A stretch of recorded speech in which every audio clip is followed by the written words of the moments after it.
Hello, good morning. Pasensya na kayo, medyo masamang pakiramdam ko pero gusto ko lang masagot yung katanungan ni Carla, ah, Dexter, at saka si Pia ng Lyceum of the Philippines, Batangas. Meron yata silang thesis.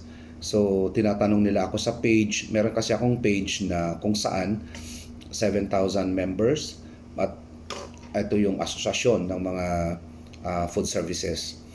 So, tinatanong nila sa akin kung paano magsimula ng isang negosyo. Ang tanong ko sa inyo mga anak, ito ba non-perishable o perishable business ang plano nyo? Number one, ang uunahin ninyo is funding. Okay, ayusin nyo ang inyong OPEX and CAPEX. OPEX is operating expense and then the CAPEX is the capital expenditures. Para kung sa ganon, kung meron kayong itatayong negosyo, hindi kayo ma-short ng budget para tuloy-tuloy yung gawa. Kasi alam ko, pag nagtatayo ka ng isang negosyo, kailangan may timetable ka kung kailan ang date of completion ng construction and all.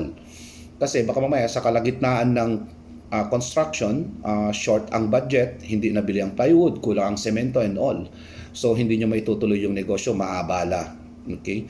Execution of standard operating procedures. Kailangan meron kayo nito. Ito yung mga soft opening o dry run, target date of opening, meron kayong directional map kung saan matatagpuan ang inyong business, alamin yung mga direct competitor sa lugar, and then kung ano yung client needs.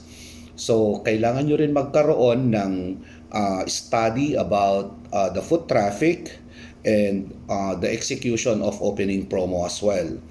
So, ito lang ang tatandaan ninyo bago kayo mag-put up ng negosyo nyo. Alamin ninyo kung ano ang importante at ano yung necessities.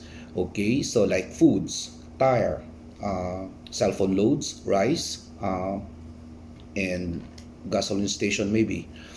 And ito yung tatlong bagay na dapat ninyong tandaan pag kayo ay nagnanegosyo. Number one, bawal magsugal. Number two, bawal man babae, bawal man lalaki. And then number three, mismanagement. Kailangan ng may-ari tutukan ang isang negosyo, i-monitor ang araw-araw na operations para kung sa ganon ay hindi malulugi ang isang negosyo. Okay? So, pag-aralan ninyo, kapag hindi kayo sanay sa isang negosyo, magtanong kayo sa expert. Okay? Thank you.